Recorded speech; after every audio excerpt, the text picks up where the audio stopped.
Ooh-wee. Salute to my ATP Combat Media family.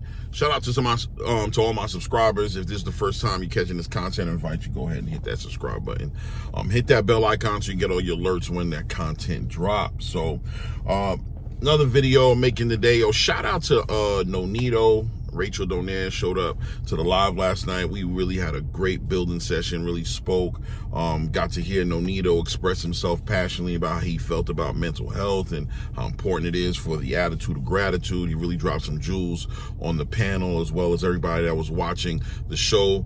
Really just an invaluable priceless moment for me and for my panel as far as the experience is concerned. Really appreciate you guys showing up to the live, and just want to make it once again, thank you guys, double down, and thank you guys for showing up. Hope to see you guys back on the panel again. Hope you guys enjoyed yourself as well and you were able to walk away with something. So wanted to tap into the Canelo Alvarez PBC present, I don't want to say situation, but the present way things seem to be working right now.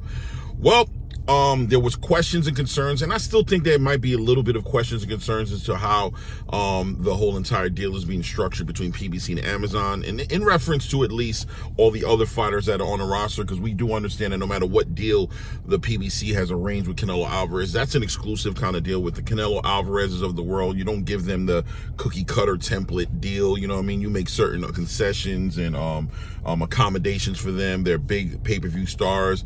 They pull in a lot of money, and they take a lot of resources as well to market them properly and to fully take advantage of their star presence in the sport.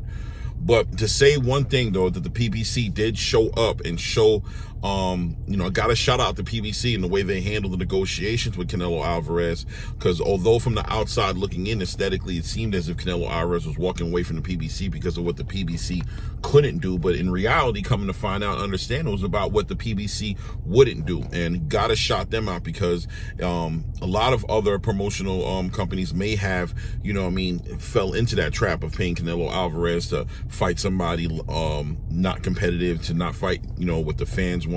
And it seems like Al Haymon or Tom Brown, it looks like they really stuck to their guns, put their foot down, and let Canelo Alvarez know that, we weren't going to accept any BS from you, that there are going to be terms and there were going to be concessions that you were going to make as well that are going to benefit us, and we're going to try our best to meet your requirements to make sure that you're also comfortable as well. But this is going to be a 50-50 thing. We're both going to concede to certain things, and we're both going to win in certain areas. This is not going to be a one-sided conversation. So basically, to sum it up, just to say that they allowed Canelo Alvarez to basically leave and said, listen, we're not going to sit here and put together a fight with Jermall Charlo when we know, and we don't believe at least, that that's going to be a profitable fight for us. We don't think the fans and the world is interested in that fight, especially on the ass end of a horrible fight with Jamel Charlo, who ran around the ring and wasn't competitive at all. When you look at Jamall and understand that Jamall was actually the person who they were trying to line up to fight Canelo in the first place, but we understand that mentally he wasn't there. Physically, he was drinking a lot. He just wasn't in the space to really compete with Canelo Alvarez. So Jamel was actually a replacement to Jamall. So right now, seeing Jamall on the island somewhere drinking on a Mai Tai, kicking it with his family, having a good time, God bless him, you know what I'm saying? As he should. If he's done with boxing, go ahead and do what you do. But at the end of the day, the powers that be, the investors who are the most concerned about their ROI, right? Their return on investment on putting up money, they're going to be concerned with the way you're being as well. And they get to make a decision for themselves as to whether or not they want to gamble, because it is a gamble to throw the dice on Jermall Charlo showing up in pristine condition, mentally 100% where he needs to be, to give the fans what they need, which is a super competitive fight with a pound for pound face of boxing fighter caliber, like fighter caliber of Canelo Alvarez's stature. So and obviously Canelo, it seems as if Canelo had some sort of understanding that he would be fighting Jermall Charlo, and because things changed, Canelo tried to use his leverage to change a little bit of the understanding of the contract, which was basically that from his position, it was, we said it was going to be Jermall, and this was how much it was going to be for Jermall. Now, if you want me to fight somebody else, we need to discuss other we need to revisit the negotiation table and discuss how I'm going to get paid for that. And Al Haymon, rightfully so, was like, no, we don't. No, we're not doing that.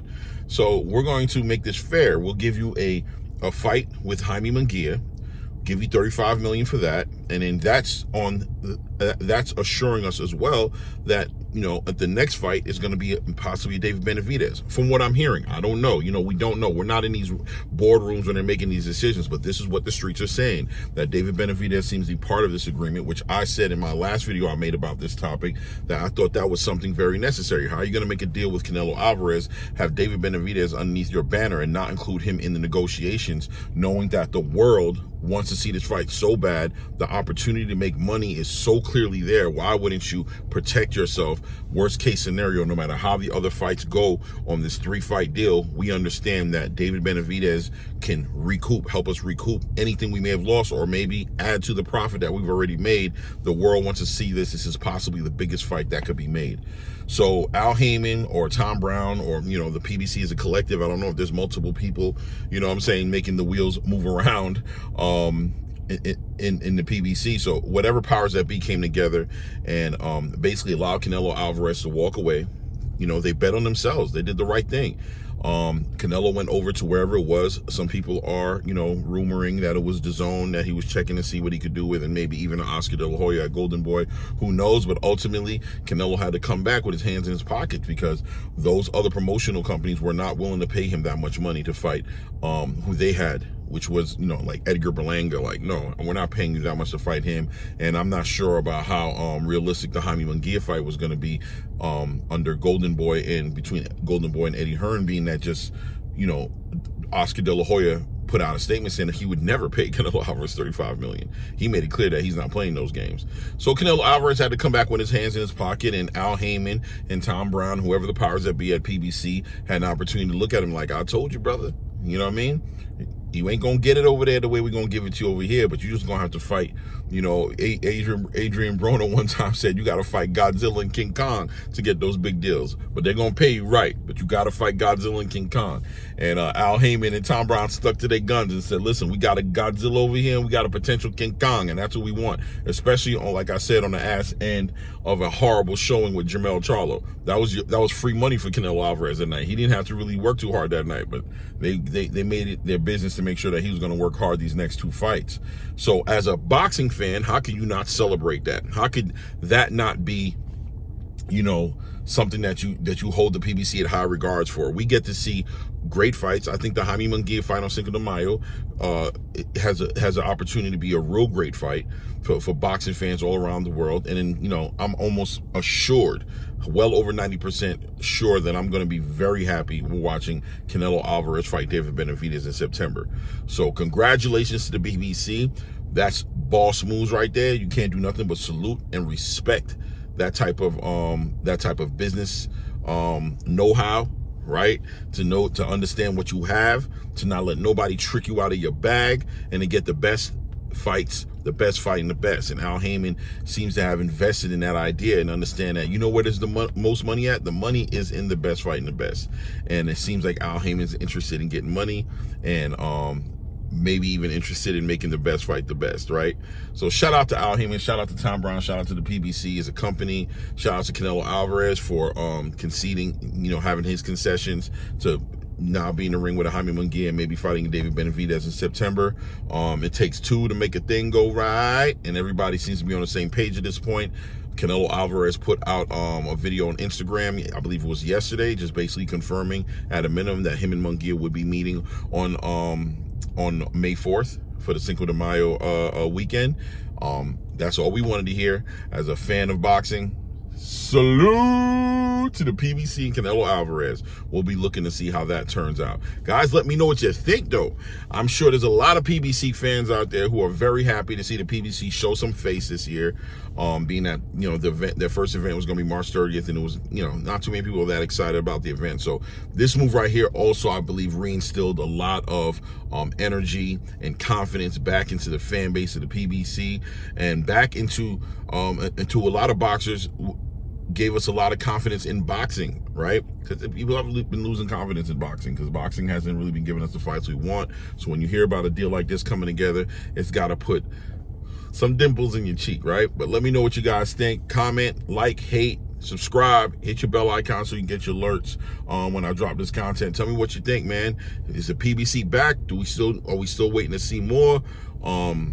How do we feel about it? You know what I'm saying? This is a fight for Cinco de Mayo. We got the March 30th fight coming up with Tim Tszyu and Keith Thurman headlining that card. And we haven't heard about too much more outside of what Frank Martin supposed to be fighting Tank, and we don't know. We don't have dates on that either, and I'm not even sure if the contracts have been done for that yet. But let me know what you think. It's your boy Claymore. This is ATP Combat Media Show, and at this point, we out.